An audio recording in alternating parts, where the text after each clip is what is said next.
Alrighty guys, we're back for some Merfolk Land. This is a Lost Caverns of Ixalan standard brew. We're going to go over the deck, then hop right into some ranked, but first things first, for anyone who may not know, I'm Red Cat and I build all kinds of different decks, but I do prefer aggro decks and any decks with the red in them as well.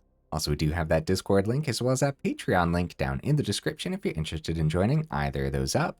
Okay, what do we got packed into the build here? It's called Merfolk Land for a reason. Tatyova, Steward of the Tides, making an appearance as a 3 of. It's a 3 mana, 3/3 legendary creature, Merfolk Druid.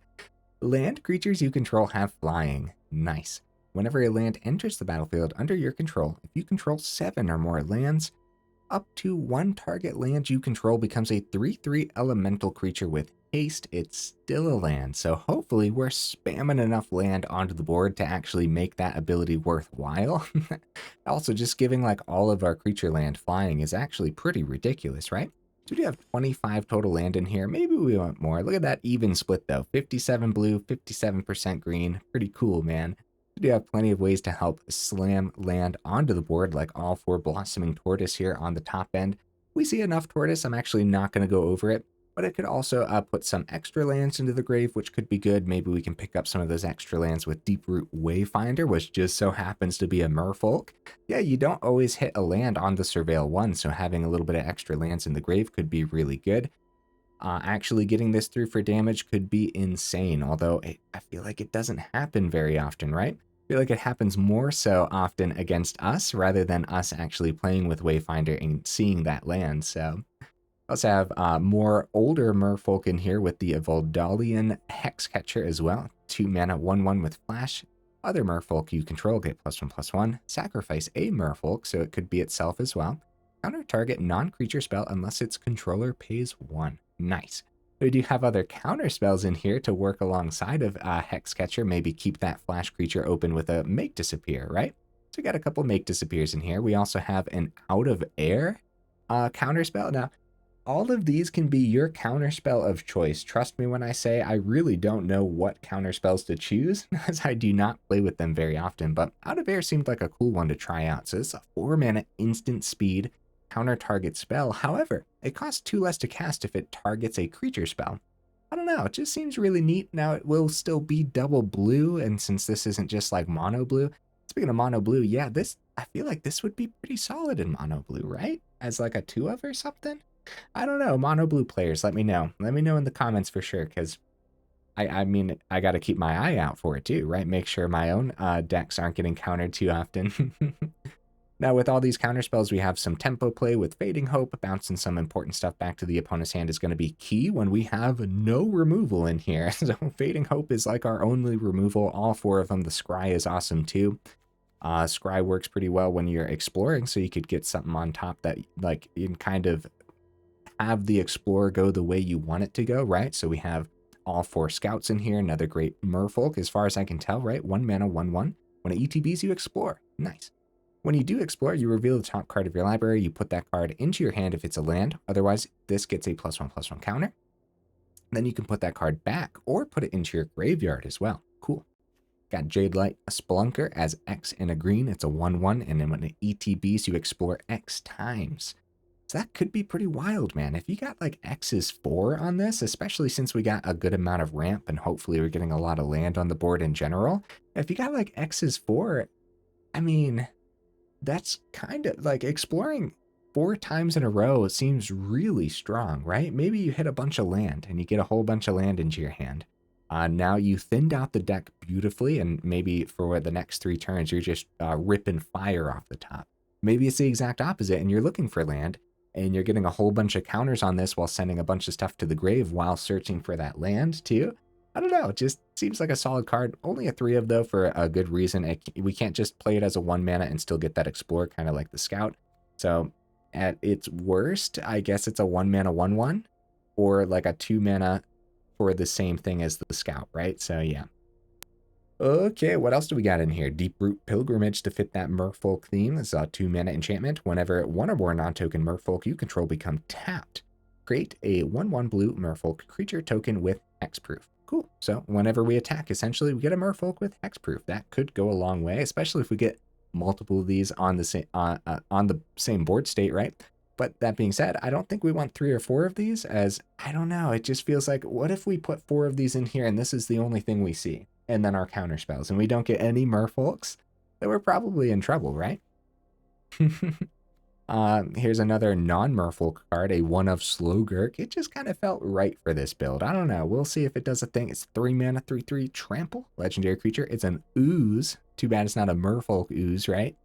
Whatever land card is put into your graveyard from anywhere, you put a +1/+1 counter on Slogurk. You can remove 3 +1/+1 counters from it to return it to its owner's hand. When Slogurk leaves the battlefield, you can return up to 3 target land cards from your graveyard to your hand. So, yeah, it just kind of felt like the right build for Slogurk as a 1 of, you know what I mean? More stuff on the top end. We have Meeting of Minds. This is a 4 mana instant speed convoke with draw 2 cards. Now, I've had this Merfolk land deck ready for a little while, but the other day we went up against a Merfolk deck running Meeting of Minds, and I was like, oh man, the Convoke's so cool with the Deeproot Pilgrimage, so I had to find room for this, right? Also, like, we needed some form of card draw in here as well, outside of the Exploring, of course, which is kind of sort of card draw for lands, right? So, yeah, Meeting of the Minds, I think it's going to be great in here. Also, a 1 of Deepfathom Echo. It's a 4 mana 4/4 at the beginning of combat on your turn. It explores. Then you may have it become a copy of another creature you control until end of turn. So, like, the whole other copy thing, I don't really know what we want to hit with that. Like, I guess it could be cool if the opponent doesn't have blockers to, like, copy a Wayfinder. That way you get the swing. Sure, it loses some power, but you'll get that surveil ability and stuff, right?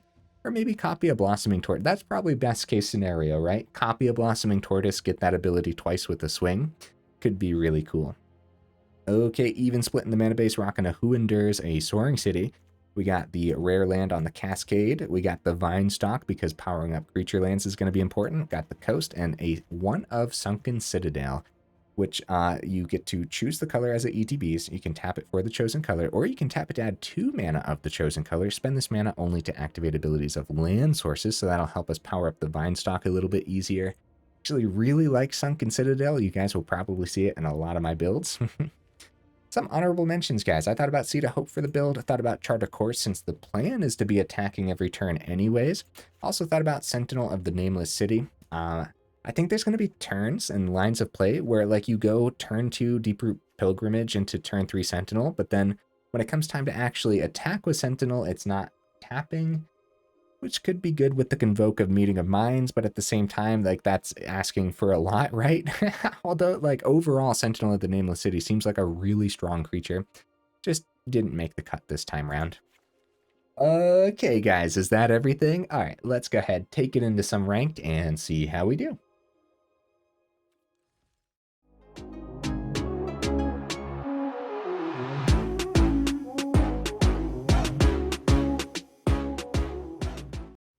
We'll see if we can get right into that first game here, guys. There we go, easy peasy. What am I expecting from the build? Honestly, a little bit.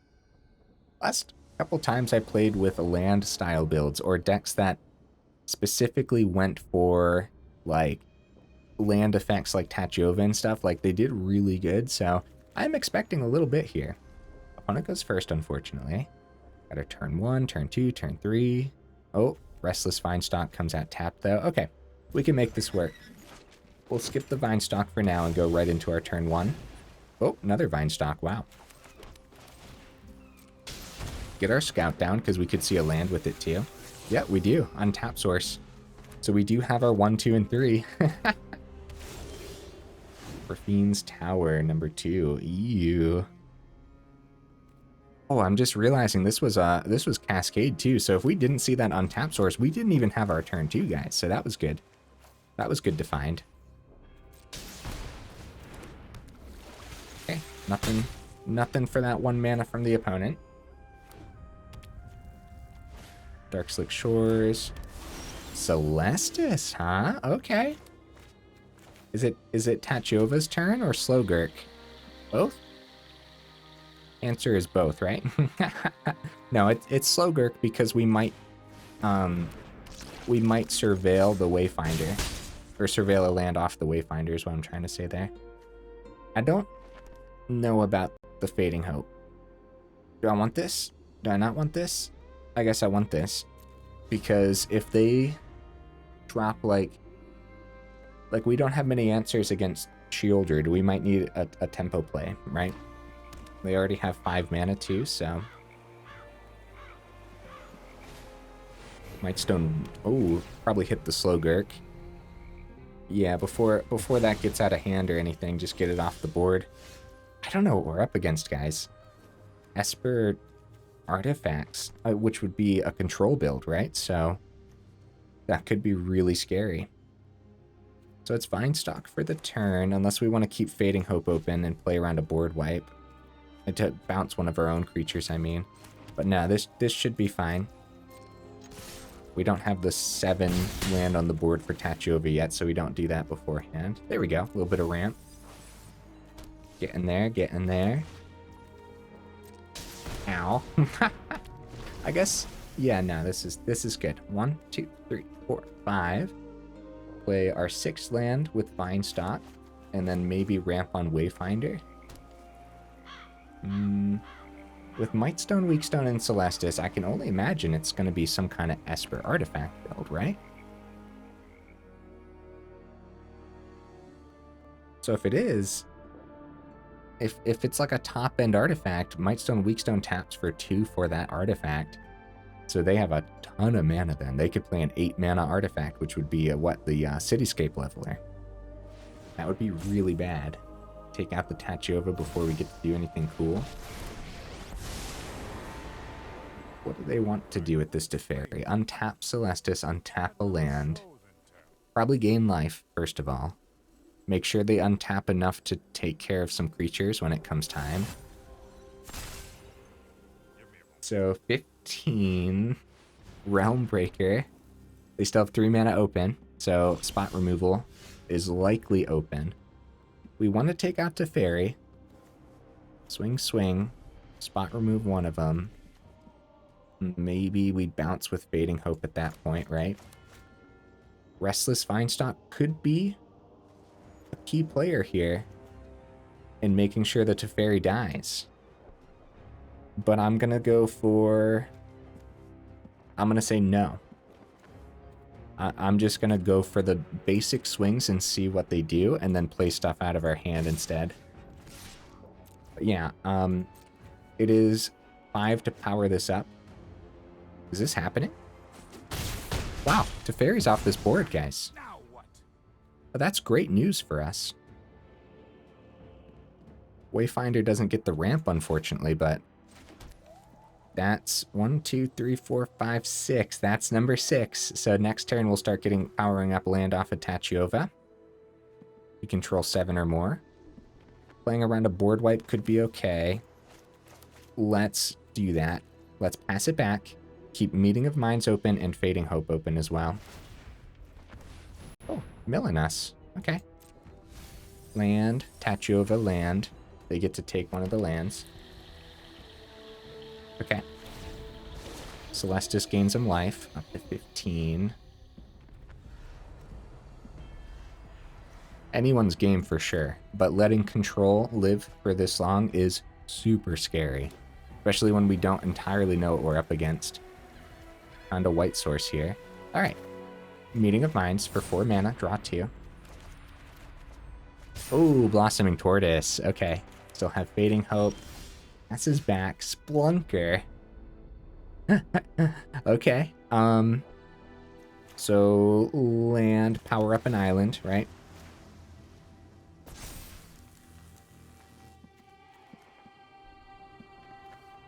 Power up Vinestalk, full swing. Or yeah, I guess like we have to consider playing around board wipes and making sure that once we lose our board state, making sure we actually have stuff to play after we lose our board state is huge. So instead of like getting Tortoise down and stuff, right? Oh, they have the 10 mana for Realm Breaker. Oh, guys. Oh, crap. 1, 2, 3, 4, 5. Oh, bro, we're super dead. Oh my goodness.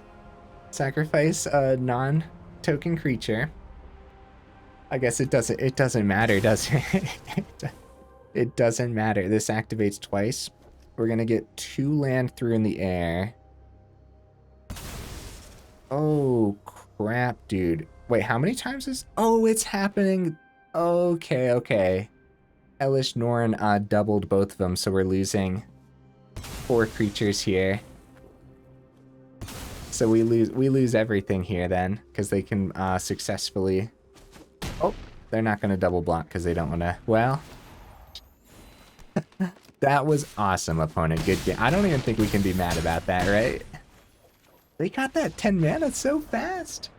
It's because of the ramp on Mightstone, Weakstone, and everything, yeah. Dude, holy cow.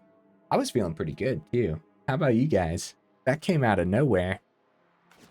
And it's not like we didn't swing into it, right? Right? Yeah. Because if we didn't swing into it, they were still going to activate it regardless. 1, 2, 3, 4, 5, 6, 7, 8, 9, 10. GG opponent. That was a great first game. We got to showcase our deck. The opponent did a really cool thing that I do wonder how often they actually get to do that. Honestly, with that build in particular, they might actually get to pull that off often, right? A little bit of control, a little bit of ramp. Yeah, I bet they pull that off a lot more often than I'm thinking. 2 mana, but 25 in the deck means there's still 23 over here to draw into.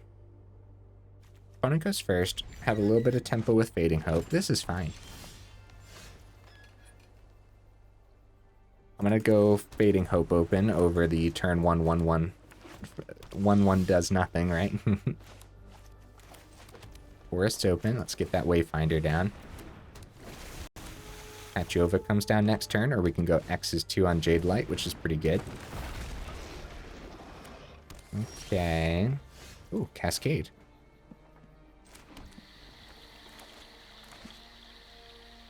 We go Spelunker first. I think we're going to hold off on Spelunker, go Tatyova for the turn. I'm going to go Tatyova before combat. For no particular reason other than that they're tapped out and have no blocks. And sometimes it's a good thing to do Tatyova before combat once you actually get to the 7th mana on the board. In that sense, it's a little bit good practice, right? Dude, they already have 5 mana. Invoke the Ancients. Holy cow, bro. Holy cow. Oh, good thing we have 2 Fading Hopes, though. That deals with Invoke the Ancients really easily. Getting a little too excited for the opponents here. Yeah, we can double down on Fading Hopes and see what happens. We go Tortoise. Tortoise, find a tapped land.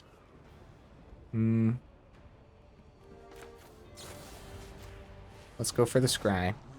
And we'll ramp on the coast. Yeah, we'll keep that. We'll keep that. Right? Right? Yes. Because we'll surveil it away and grab it. Guess that's fine. That seems like an okay thing to do there. And then at this point, up against mono green, I think we're going to need as much on this board as possible. Let's get that Spelunker down now too. Grab a Vinestalk, Meeting of Minds. We're keeping that on top because we're going to need some draw. 6 mana. Vinestalk comes down, power up a land, start swinging in the air. If they have another Invoke, they could go Reach. Ooh. Nice. Okay, Vinestalk, power up Island. Tortoise. Green. Green. You. Tortoise, find a land, power up Forest. Okay. Pretty good, pretty good. We'll have 4 over here for the... can't swing into Raptor without losing something. This is a good trade for them, so we're just going in the air and keeping everything else open for Meeting of Minds. And we'll do that on their turn since they don't have blue. If they had blue in here and they only had 1 open, then that's what we would go for. Okay, they got a ton of mana. We got a sweet board state, though, and we get to power up Restless Vinestalk, too. Full swing next turn is great, regardless of their blocks. Because, like, Tortoise ability will activate again, too. Well, it depends what we draw. Yeah, it's probably going to be Power Up Vinestalk Full Swing, but we might have to play, like, our Tatyova to give it flying. Oh, GG opponent. Nice, dude. Nice. So we both had, like, kind of a ramp strategy there. But they had mono green ramp. Invoke the Ancients. I got so excited to see that card, dude. It's decent. It is. They took 2 of our cards to deal with 1 of theirs, so... Yeah, Fading Hope just happened to be the perfect answer to get those off the board, and then, like, them not having that reach anymore was huge. Other words, it would have been a little bit slower. We would have dealt, like, if it was 1 Fading Hope in hand, we would have just dealt with the reach and then really focused on the flying off of the Tatyovas, so... Cool stuff, man. Cool stuff. Okay. I don't know about this one, guys, but we're gonna try it. We got tempo, we got a counterspell, and we have 1 Merfolk. Like, it's definitely like not the greatest hand we've seen today. Probably the worst. Swamp. Okay, I'll get the forest down. I was gonna say we could double down on blue, make them think we're mono blue, but it's fine. Nothing? Attempt this, see if it gets countered. It does not. Hexcatcher's on the board. Is it going to be go for the throat? Cut down. Haha! You can't cut down the Hexcatcher. And they do not want to pay the 1 here. They want to keep their blue open. Oh no! They must not have anything then. Okay, more land. We do have our Make Disappear.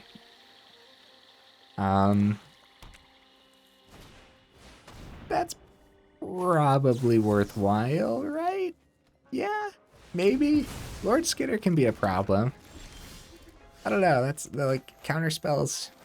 Counterspells are like that sometimes. It's like, we couldn't. Like I guess hitting a 3-mana card is worse than hitting like a Sheoldred, but then they'd still have the Lord Skitter on the board. Oh, they missed their mana. Oh, they found their mana. Nothing from them.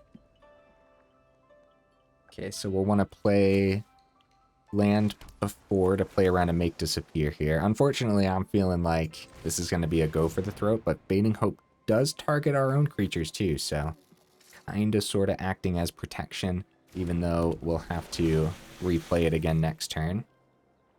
That's not a bad draw. Yeah, the hand has been very slow so far. Nothing from the opponent. Huh. Their hand has been pretty slow too. Oh, there's the go for the throat. You guys think they do 2 go for the throats on the same turn? Because I'm going to use one of the Fading Hopes. What's this now? Oh, it's just some mills. Okay.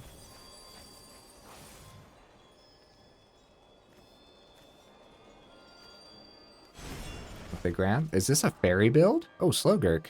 Okay, I'll keep that. Because then we'll be able to play 2 3-mana cards next turn. Talion the Kindly Lord, underplayed creature, if you ask me. Sheoldred, underplayed creature. No, I'm just teasing. Talion, I wonder what they call here. So it's 4 mana 3/4. I've yet to play with it. So this is fairies then. Well, maybe? They got some fairies in here. Yeah, I wonder what number they call. So you choose a number between 1 and 10 whenever an opponent casts a spell with mana value, power, or toughness. They go for 3. Crap. Yeah, so we'll be losing 2 life every time we play something like that.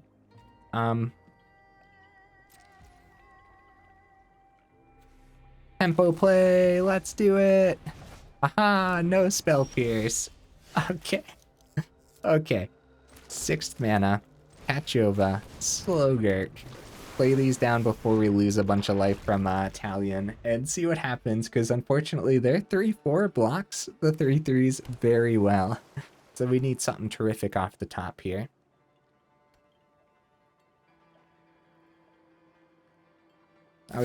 Oh, poor Slogurk. I was really hoping to see Slogurk do a thing today. It has not been surviving well enough, though. That says something, right? It has a target on its back, so...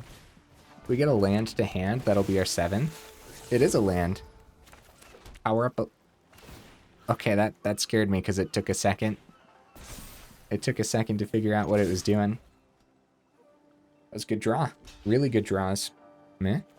Oh, they go ahead and chomp down to 20. This is anyone's game, dude. Anyone's game. Because we're just ripping stuff off the top, so... Oh no. Oh no, guys. Yeah, Shieldred number 1 comes down. Or 2 if we want to count the one that they milled earlier.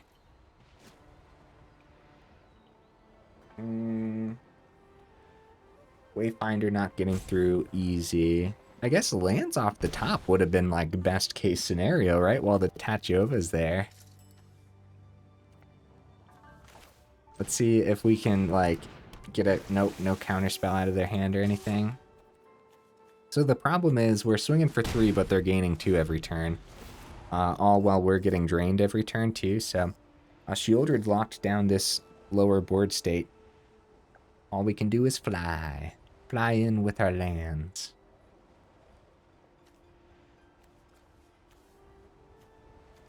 Like, Slogurk had a chance of getting over the Shieldred butt, but then even so, they would have the Death Touch, but they probably wouldn't even want to block it. Probably just, like, take that damage from the Slogurk anyways. Italian comes down. They probably call 3, right? Just based on this board state. Yeah, call 3 again. Because even Wayfinder has 3 toughness. Has value, power, toughness. Ooh, Spelunker. That's what I'm talking about, dude. Exploring doesn't count as draws, right? It's just like put into your hand. Put that card into your hand. Okay, awesome. Okay, 1, 2, 3, 4, 5. I'm doing it. All of them. X is 5. Auto pay. Okay, send to the grave. I'm looking for land in my hand. Looking for land in my hand. Everything's fine. Some of these would be pretty good, though. There's some land. Oh. It's not good enough, is it? Do I need more land in my hand? Is it good enough? The base power. No, it's not. Based on what they have, Hexcatcher isn't enough. Oh! That might be good enough, though. We're not seeing a whole bunch of land here, but okay. Wait, Soaring City can also bounce Shieldred when it comes time. Man, there's been a lot of tough decisions. I kind of wish we would have seen more land overall. So this will have Summoning Sickness, right? When we power that up. So I might as well just power up an island. Swing in the air. No, we can't swing in the air. What do we want here, guys? Why are these such great blockers right now? So the initial thought process was we keep swinging in the air, but these are 3/4s. So, like, that's not great. The lands aren't merfolk, so if we power up everything with Hexcatcher, it's just these 4 things. And Tatyova's only a 4/4, so Shieldred still blocks a little bit too well. This is a 3/4. Like, Spelunker's great being a 5/5, but that's one of the reasons to keep the other Spelunker on top too, right? We just do the exact same thing again. Invasion of Amonkhet. Oh, my Spelunker! No! I wanted that on top! Oh no! Yeah, I don't know what we want, but we want something. We gotta deal with these somehow. Swing in the air. I'll let them hit it. Still got 3 mana open too.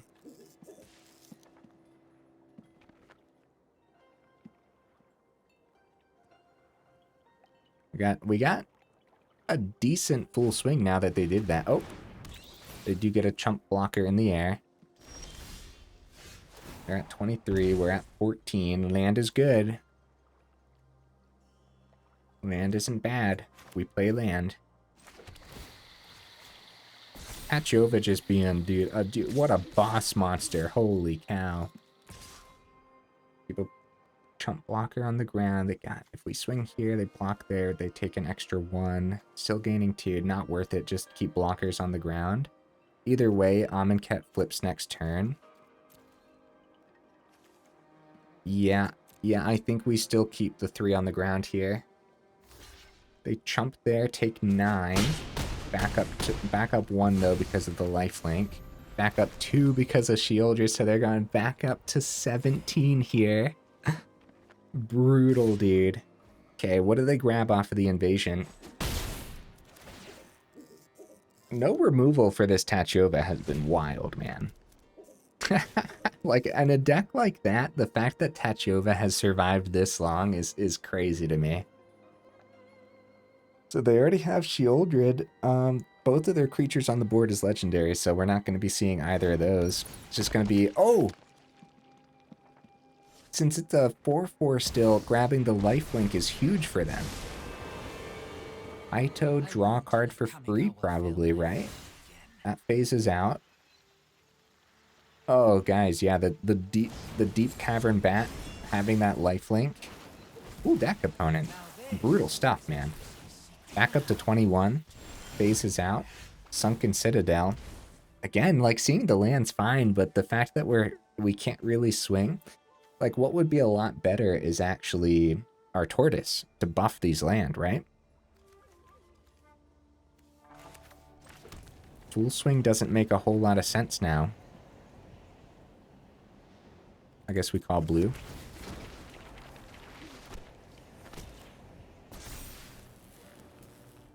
I think it's the opponents, guys. Because they have 4 cards in hand now.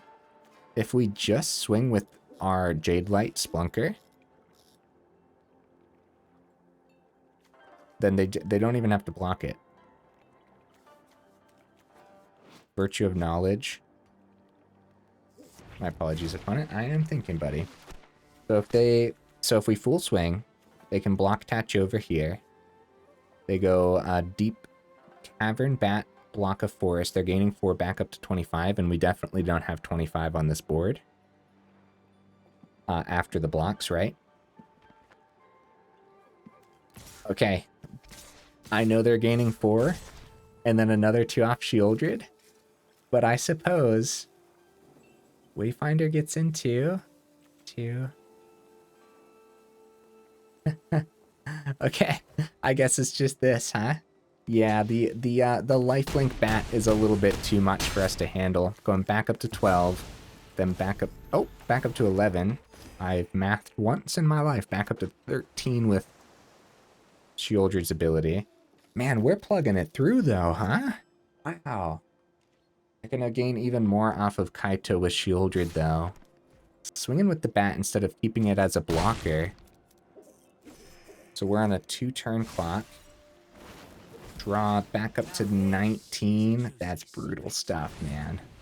Virtue of Knowledge comes down, 2 open. Probably a go for the throw at some point here.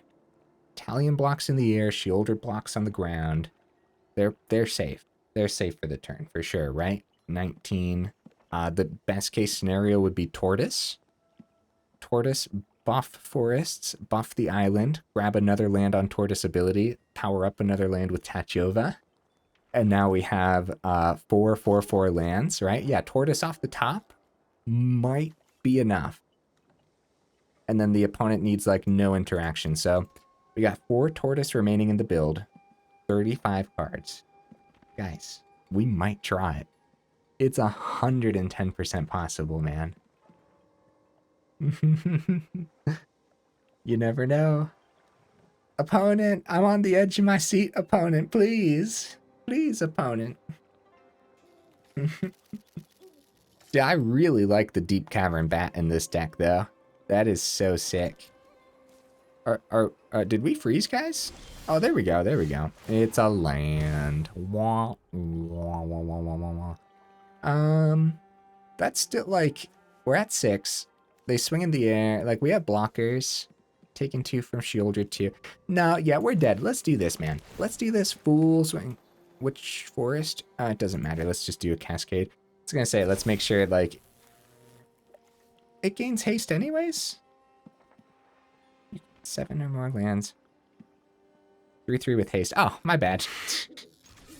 I've been playing around it as though it has summoning sickness, but then I saw the little haste thing. Yeah, dude, we're just going for it. Go for the throat on the Jadelight. Sure, sure. They don't have to, they can block Tatyova, block there. Taking back down to 7. Yeah, dude. Oh, man, did we ever plug damage through, huh? Even if we saw the tortoise, though, it wouldn't have been enough since they had to go for the throat. I guess the coast is fine. Hey, good game, opponent. Let's go ahead and let them swing in.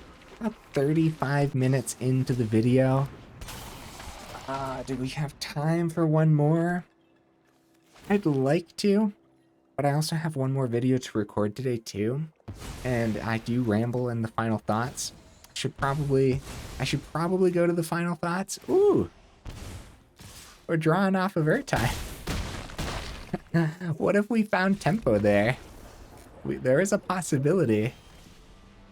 No, we were at 6. So even if we found like 2 Fading Hopes or something, I did actually have fun. Even though the opponent's deck was super duper brutal there, huh?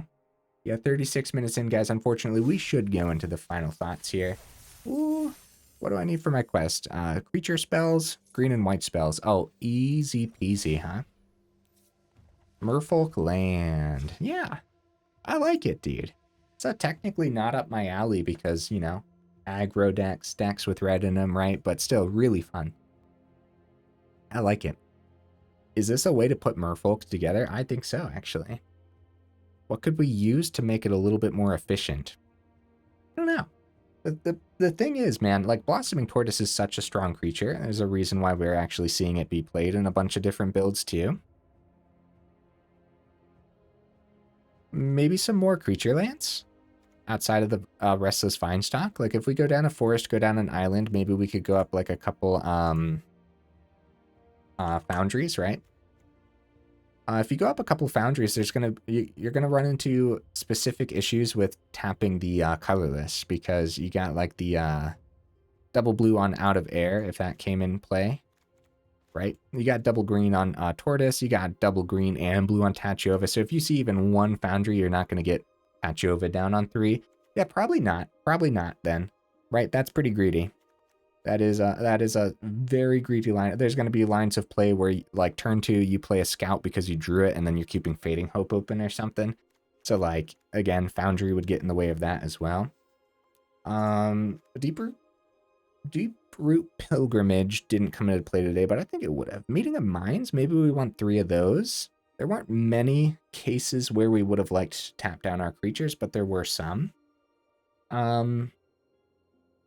If we go 3 of those, like, seeing a Meeting of Mind in that final game would have been really good, right? Anything extra off the top. Tatyova is such a beast of a card, dude. Holy cow. If this survives, this just carries carries games. What do you guys think? I guess I have less to say than I was thinking, right? Because like, overall, it performed relatively well. The curve was fine too, even though it looks like a really janky curve. Like, you gotta think, Meeting of Minds, we're not trying to cast out for 4, and same thing with Out of Air. Like, sure, you're gonna have moments where you have the 4 to actually counter any spell, but it's also like just 2 mana counter creature. So, and then Meeting of Minds, at the very least, you'd like it to be 3, right? 3 mana, draw 2, and you tap down a creature for that. Probably a creature that couldn't swing past Sheoldred. Sheoldred's a problem, huh? So maybe like some like even more tempo, something else that could actually deal with Sheoldred outside of the 4 Fading Hope. Although all 4 Fading Hope might actually be too much too. So I really like the Scout. Scout was good. I really like the Jadelight Spelunker. Yeah, I could see 4 of these, but I actually think 3 is fine. Hexcatcher did a lot less today than I would have ever anticipated. For a merfolk deck, you would think, like, at the end of the day, we'd be calling this the MVP of the build. But realistically, you know, a lot of our damage was just coming from land. So, yeah, the real MVP was Tatyova and Blossoming Tortoise. Does that mean we want 4 Tatyovas? No, right? I don't think so. Being legendary, there's certain legendary cards where they're so important for the build that you want for.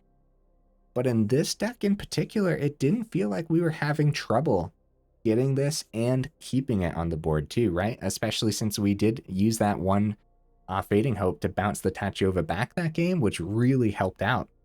Although I could see dropping the Slogurk, poor little Slogurk. It tried its best, huh? I could see dropping it for the 4th Tatyova. Yeah, I could. There's going to be every now and then that one game where you see way too many of these, and for some reason the opponent's not removing any of them either. So, like, yeah, no, I could see that. I could see dropping the Slogurk, going up the other Tatyova, especially if you, like, don't have Slogurk. This is a rare, definitely not worth the craft if that's the case, and that's the same concept with, like, Deepfathom Echo. Like, that's a rare too, and since we didn't even see it today, I don't even know how much it's going to do in here. It's not worth the craft if you don't have it, I would say, right? So I would drop, like, both of the one-ofs, go up another Tatyova, another Meeting of Minds. Easy, right? I think that would be pretty good. Yeah, you would have thought if we saw Pilgrimage and we were going wide with Merfolk, then Meeting of Minds, yeah, I could totally see 3 of these easily. All right, so recap, guys. I could see dropping the one-ofs with the Slogurk, Deepfathom, and going up pretty much whatever you want, but probably a 4th Tatyova, even though it's legendary. And even though, like, we didn't have any trouble seeing it today, there are going to be matches where you don't, so I think it was important enough to say 4 is worth it. And then 3 Meeting of Minds could be good, or if you guys have an idea for, like, another tempo play, something else that deals with Shieldred for at least 1 turn, get that blocker out of our way so we can full swing. Something else, right? Yeah, let me know in the comments too. So, and that being said, if you do have one of a Deepfathom and you do have 1 Slogurk, then they'd be worth a shot, right? Like, more testing required style shot, and see how it goes. All right, guys, if you made it this far into the video for real, y'all are champions. I super duper appreciate you, and I will see you in the next video.